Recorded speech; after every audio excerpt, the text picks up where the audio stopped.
السلام علیکم ورحمۃ اللہ وبرکاتہ۔ معزز ویور، آپ کا شکریہ، آپ اپنا انتہائی قیمتی ٹائم نکال کے ویڈیو کو واچ کرتے ہیں اور چینل کو سبسکرائب کر رہے ہیں۔ آپ کا حوصلہ افزائی کرنے کا شکریہ۔ ہماری کوشش ہے، دعا ہے کہ یہ جو ویڈیو کے ذریعے ایک عام انسان تک جو ہے وہ میڈیسن کی رسائی ہو جائے، معلومات ہو جائے۔ باقی تو آج کے دور میں پیشنٹ جو آتا ہے نا، وہ اپنی رپورٹیں لے کے آتا ہے ڈاکٹر کے پاس۔ پہلے ایک وقت تھا کہ ڈاکٹر کے پاس جاتے تھے تو ڈاکٹر ان کو کہتا تھا کہ فلاں چیز کی رپورٹ کرواؤ، فلاں بیماری کی رپورٹ کرواؤ، لیبارٹری سے چیک کرواؤ، یہ کرو وہ کرو۔ لیکن آج کا جو پیشنٹ ہے وہ اتنا لکھا پڑھا ہو چکا ہے، باشعور ہو چکا ہے، بیماریوں کو سمجھ جا چکا ہے کہ وہ پہلے ہی اپنی خود ہی جو ہے وہ رپورٹ وغیرہ کروا لیتے ہیں۔ تو بہرحال آج کی ویڈیو میں ہم بات کریں گے آئی بی ایس ڈی یعنی کہ اریٹیبل باؤل سنڈروم ڈائریا، کہ اس کی علامات جو ہوتی ہیں، اس میں علامات ہوتی ہیں کہ اس کے جو پخانے ہوتے ہیں وہ لوز موشن کی طرح ہوتے ہیں، اسہال ہوتے ہیں، ٹھیک ہے۔ تو اس کا جو یعنی کہ عام علامات ہیں وہ یہ ہیں کہ جب اگر بڑی آنت جو ہوتی ہے یہ جلدی سکڑنے اور پھیلنے والا عمل کرے، یعنی کہ جلدی سکڑے اور پھیلے، تو اس کے عمل میں ہوتا یہ ہے کہ جو خوراک ہوتی ہے، جو ہوتی ہے وہ پانی کو جذب نہیں کر سکتی، ٹھیک ہے۔ خوراک پانی کو جذب نہیں کر سکتی تو نتیجتاً یہ ہوتا ہے کہ وہ لوز موشن کی طرح پخانے شروع ہو جاتے ہیں۔ اگر جلدی پھیلنے اور سکڑنے والا بڑی آنت کام کرتی ہے تو خوراک جو ہوتی ہے وہ پانی کو جذب نہیں کر سکتی، تو نتیجتاً یہ ہوتا ہے کہ بندے کو لوز موشن شروع ہو جاتے ہیں، اسہال شروع ہو جاتے ہیں۔ اور اس کا جو دوسرا ہے جو آئی بی ایس سی والا، اس میں یہ ہوتا ہے کہ جو بڑی آنت ہوتی ہے وہ اگر آہستہ آرام سے سکڑے اور پھیلے تو اس کا نتیجتاً یہ ہوتا ہے کہ جو پانی ہوتا ہے وہ خوراک سے نکل جاتا ہے، ٹھیک ہے۔ خوراک سے پانی نکل جاتا ہے تو نتیجتاً یہ ہوتا ہے کہ خوراک خشک ہو جاتی ہے، اور جب وہ خشک ہوتی ہے تو پھر پخانہ خشک ہو جاتا ہے، اور نتیجتاً انسان کو یعنی کہ وہ نام دے دیتا ہے قبض ہو گئی ہے، کانسٹیپیشن ہو گئی ہے، اس کو آئی بی ایس سی کہا جاتا ہے۔ یعنی کہ اس میں جو ہوتا ہے کہ بڑی آنت جو ہوتی ہے وہ آرام سے ورک کرتی ہے، آہستہ ورک کرتی ہے، پھیلنے اور سکڑنے والا، تو اس میں کانسٹیپیشن ہو جاتی ہے۔ اگر تیزی کے ساتھ ورک کرتی ہے، جلدی سکڑے اور پھیلے، تو اس میں اسہال ہو جاتے ہیں، لوز موشن آنا شروع ہو جاتے ہیں۔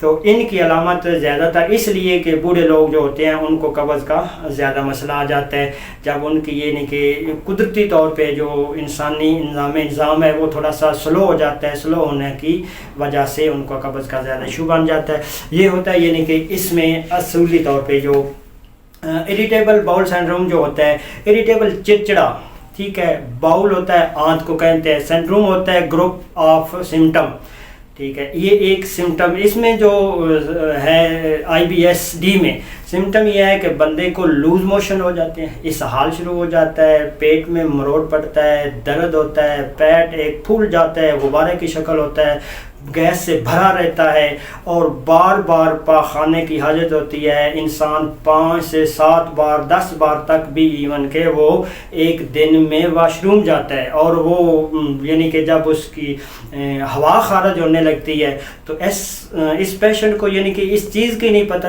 چل پاتا کہ اب میری ہوا خارج ہوگی یا پخانہ خارج ہوگا۔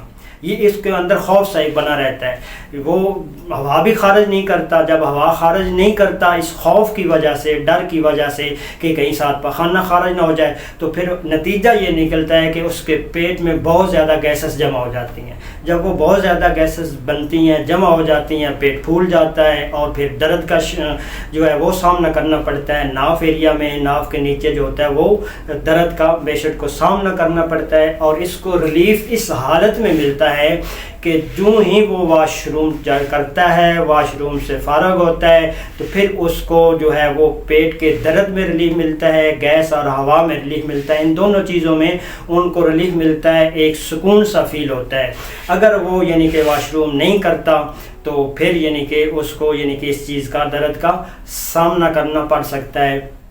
اور آج تھوڑی سی ویڈیو انشاءاللہ 2-3 منٹ لمبی ہوگی، اس لیے آپ سے ریکویسٹ ہے کہ ویڈیو کو مکمل واچ کر لیں، تاکہ کوشش کریں کہ اس ایک ویڈیو میں بڑی بڑی جو ضروری چیزیں ہیں وہ آپ کو بتا دی جائیں، ٹھیک ہے۔ تو اس میں یعنی کہ پیشنٹ ایک تو واش روم کر لیتا ہے، اور دوسرا یعنی کہ جو ہی وہ کھاتا ہے، کھانا کھاتا ہے، دودھ پیتا ہے، پانی پیتا ہے، یا کوئی کھانے پینے والی کوئی بھی چیز لے لیتا ہے، تو اس کو فوری طور پہ یعنی کہ واش روم کی حاجت ہو جاتی ہے، اور وہ کوشش کرتا ہے کہ وہ جہاں کہیں بھی رہتا ہے اس کی چارپائی، اس کا اٹھنا بیٹھنا واش روم سے کہیں زیادہ دوری پر نہ ہو، یعنی کہ اتنا بھی وہ برداشت نہیں کر سکتا اس قسم کی یعنی کہ کنڈیشن پر۔ دوسری اس کی سب سے جو بری چیز یہ ہے کہ یہ اگر انسان چیک اپ کرواتا ہے، کوئی رپورٹ وغیرہ، رپورٹ میں IBS کا کچھ بھی نہیں ہوتا، ایچ پیلوری کا جو ہوتا ہے وہ اس کا رپورٹ میں ہو جاتا ہے، باقی آنت کا یعنی کہ یہ سمٹم وغیرہ رپورٹ میں نہیں ہوتی۔ پیشنٹ جو ہوتا ہے یہ غلطی کرتا ہے، پیشنٹ جو ہوتا ہے یہ غلطی کرتا ہے، اپنی علامات اپنے معالج سے شیئر نہیں کرتا۔ یہ ہم نے تقریباً 80% نوٹ کیا ہے، صرف وہ نام بتا دے گا کہ مجھے جی قبض ہے، جی مجھے جی اسہال ہے، مجھے جی پیٹ میں درد ہے، جی مجھے یعنی کہ بواسیر ہے، مجھے فسٹولا ہے، مجھے IBS ہے۔ اور نہیں میرے بھائی، IBS کی بھی اقسام ہے، بواسیر کی بھی اقسام ہے، پیٹ درد کی نوعیات جو ہوتی ہیں وہ الگ الگ ہوتی ہیں، ہر علامات الگ ہوتی ہے۔ پیشنٹ کبھی بھی اپنے معالج کا، ڈاکٹر کا امتحان نہ لے، آزمائش میں نہ ڈالے۔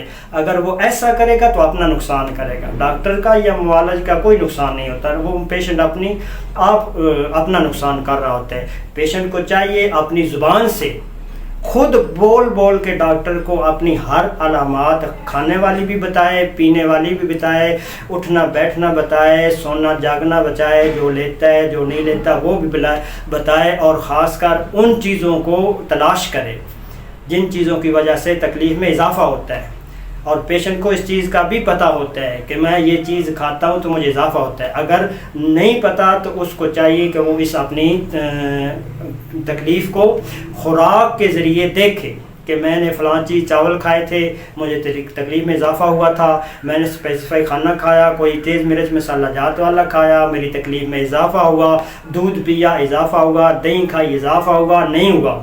یہ سب علامات وہ نوٹ کرے۔ اگر وہ صحت مند رہنا چاہتا ہے، اپنے آپ کو صحت مند زندگی رکھنا چاہتا ہے، تو پھر یہ چیزیں اس کو نوٹ کرنا ہوگی۔ صرف یہ کہے کہ میڈیسن مل جائے، کوئی ایسا مجھے میڈیسن خوراک ملے، ایک ایسا جادو والا تیر ملے کہ میں وہ رات کو کھاؤں اور صبح 100% صحت مند ہوں، ٹھیک ٹھاک ہو جاؤں، نہیں۔ یہ IBS کی تو ایلوپیتھک کا نظریہ یہ ہے کہ اس کا یعنی کہ کوئی خاص ختم کرنے والی میڈیسن موجود نہیں ہے۔ جیسے شوگر کا patient, heart patient regular medicine کھاتا ہے، اس طرح کھاتا ہے رہتا ہے IBS والا نہیں۔ لیکن الحمدللہ ہومیوپیتھی میں اس کا کامیاب ٹریٹمنٹ ہے، کامیاب علاج ہے، اگر پراپر طریقے سے پیشنٹ کرتا ہے تو۔ پیشنٹ غلطی کرتا ہے اگر وہ ایلوپیتھک ڈاکٹر سے اپنا علاج کروا رہا ہے، اگر ایلوپیتھک ڈاکٹر سے علاج کروا رہا ہے تو پھر بھی اس ڈاکٹر کو ٹائم دے، کیونکہ جب انہوں نے میڈیسن سلیکٹ کرنی ہوتی ہے تو میڈیسن سلیکٹ کرنے میں بھی تھوڑا سا ٹائم لگ جاتا ہے۔ یہ نہیں ہے کہ ایلوپیتھک ڈاکٹر بھی کوئی ایسی میڈیسن فوری اٹھا کے دے گا تو اس کا کام چل جائے گا، نہیں۔ بعض دفعہ 1-2 میڈیسن چینج کرنے سے پھر ان پیشنٹ کو ریلیف مل جاتا ہے۔ یہ نہیں ہے کہ ایک بار اس ڈاکٹر کے پاس گیا ہے تو پھر یہ تو اس کا برا بلا کہے کہ آگے چل پڑے، پھر وہ پیشنٹ چلتے ہی رہتا ہے، اس کا فائدہ نہیں ہوتا۔ کبھی کسی کی آتا ہے، کبھی کسی کی آتا ہے، کبھی کچھ۔ تو اس طرح کرنے سے وہ ڈاکٹر کا، معالج کا کوئی نقصان نہیں کر رہا ہوتا، اپنا نقصان کر رہا ہوتا ہے۔ کسی بھی ڈاکٹر کے ساتھ اگر آپ لنک ہیں، ہومیوپیتھ ڈاکٹر ہے، حکیم ہے، ایلوپیتھ ڈاکٹر ہے، تو اس سے کو ٹائم دیں، اس کو اپنی علامات دیں، اس کی جو ٹپس ہیں جو وہ آپ کو ہدایات کرے اس کے مطابق اپنے آپ کو ڈھالیں۔ سب سے بڑا اس میں رول ہے احتیاط۔ اگر آپ احتیاط نہیں کریں گے تو میرے بھائی ساری زندگی بھی آپ ٹھیک نہیں ہوں گے. اگر احتیاط کریں گے، جن چیزوں کی وجہ سے یہ مسئلہ ہوتا ہے ان چیزوں کو زندگی سے نکالنا پڑے گا، چھوڑنا پڑے گا، بالکل بائی کاٹ کرنا پڑے گا. یہ کوئی ایسی چیز نہیں ہے کہ اللہ معافی دے بندہ چاول نہ کھائے تو مر جاتا ہے. کبھی ایسا ہم نے نہیں سنا نا ایسا ہوا ہے کہ چاول بندے نے نہیں کھائے تو وہ مر گیا ہے. یہ ضرور سنا ہے کہ چاول کھائے ہیں تو مرے ہے، ایسا ضرور ہوا ہے. بہرحال یہ ایک صحت کے لیے چیزیں ہوتی ہیں.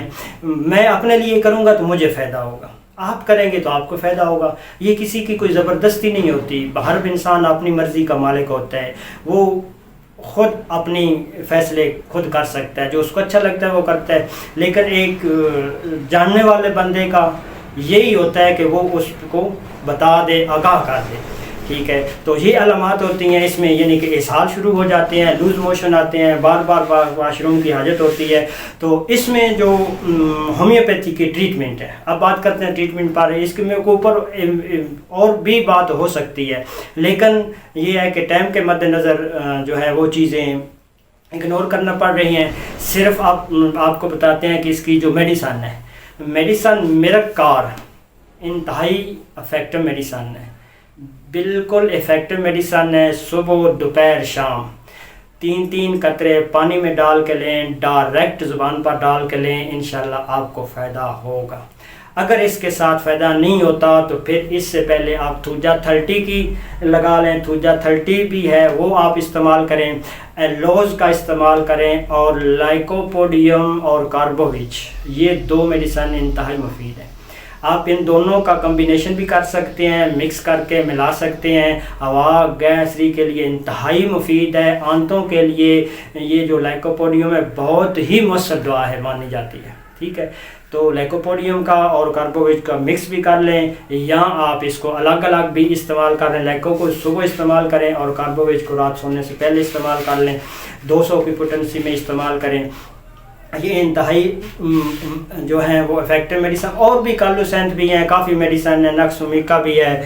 اگر دودھ کے ساتھ انسان کو پرابلم ہوتا ہے تو پھر پلسٹیلا بھی یوز کر سکتا ہے. یعنی کہ کافی میڈیسن ہے. ہمیشہ جو ہومیوپیتھی کا ایک راز ہے، اس کا یہی راز ہے کہ سمٹم کے مطابق اگر میڈیسن استعمال کرتا ہے تو 100% فائدہ ہوتا ہے.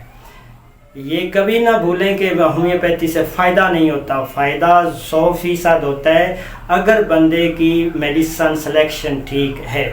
اگر میں جو بتا رہا ہوں یہ کوئی 100% نہیں ہے کہ آپ یہ کھائیں گے، یہ میڈیسن لیں گے تو آپ کا 100% مسئلہ ٹھیک ہوگا.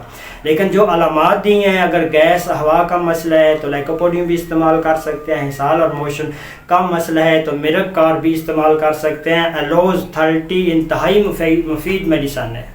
ٹھیک ہے، اور اس کے ساتھ اینٹم کرور بھی استعمال کرائی جا سکتی ہے.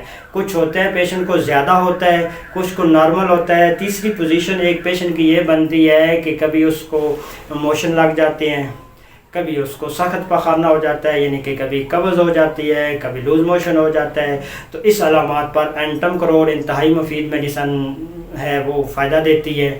الوز بھی فائدہ دیتی ہے، میرکار بھی فائدہ دیتی ہے. اگر یہ تو ساری میڈیسن فائدہ نہ دیں تو تھوجا کو استعمال کرے ساتھ، انشاءاللہ آپ کا کافی حد تک انشاءاللہ فائدہ ہو جائے گا.